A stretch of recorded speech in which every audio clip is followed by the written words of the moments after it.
So I'm talking with Yulun Wang, who is, where are you anyway? I'm in Santa Barbara, California. So you're in Santa Barbara, California, but I'm on Long Island, and in the emergency room. Similar to the emergency room I was in the Hudson Valley about 2 months ago. And boy, I would have liked to have had you there when I had my stroke.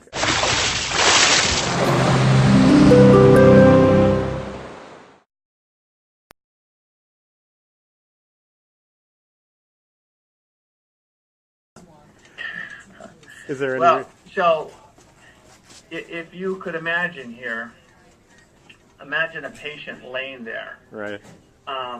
You know, if you had a dedicated person holding a laptop all the time, you know, you could certainly make some progress.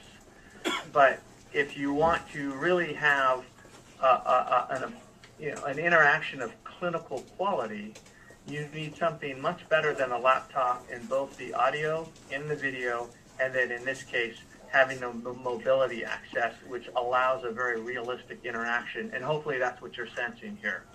So, you know, unfortunately, you can't see the image I see, but I see a very, very high quality image. In fact, I can put on this picture right here, and then I can see how I can zoom in on you. This is where we do our manufacturing. This is where we put together the different products. You can see the different lines of kind of robots, RP lights, RP Vantages. What you see here is actually our remote presence robot, which becomes the remote stroke physician so that he or she can help take care of a patient in the actual hospital environment.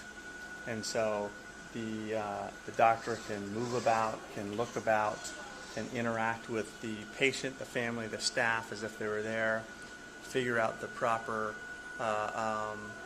care plan through diagnosing the patient and asking questions to all the different people, and then help the on-site staff take care of that patient, or say, hey, you better get that patient as quickly as possible over to a different location where they might have more capabilities to take care of that patient.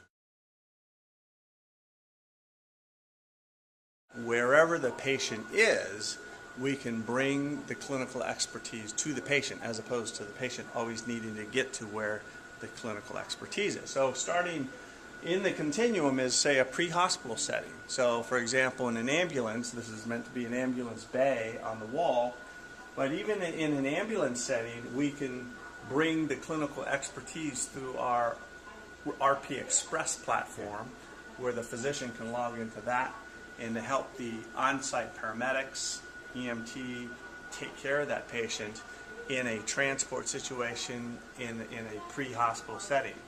And then the patient might be brought into an emergency department, and here's a setting where the patient is in an emergency bay, and we have an RP light is what we call this, which is like the robot, but it has a robotic head, but you push it around instead of it being able to move around by itself.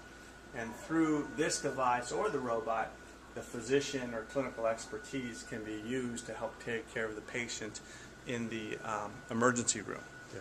I can't think of a better example of the right eyes at the right place at the right time. That's exactly right. And stroke is one of those situations where time is everything. If you can't, the phrase is time is brain. And there's 700,000 strokes a year or something like that. It's the third leading cause of death, the first leading cause of disability. So there's real costs associated with disability. And so if you can just get the right expertise at the right place at the right time, do the right thing, do the best practices, you literally can make from life and death to complete recovery types of changes in stroke. Like many technologies, in order to use it and really benefit from it, you have to change your work habits. And that's actually the biggest challenge, is educating the healthcare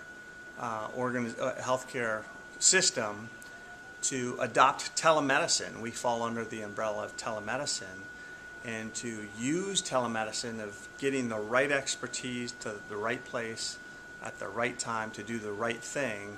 I think everyone appreciates that if you can do that, you can actually improve quality of care and do so at a lower cost, and you can bring care to more people too, so greater access. But in order to do that, you're going to have to change some work habits. And so how do you actually just change the work habits from what you're used to? How do you change them in a way where financially things work as well? How do you change them to also account for perhaps differences of credentialing, licensing, privileging, these things which have to be taken into account? And those are the barriers which actually are overcomable, but take education and time.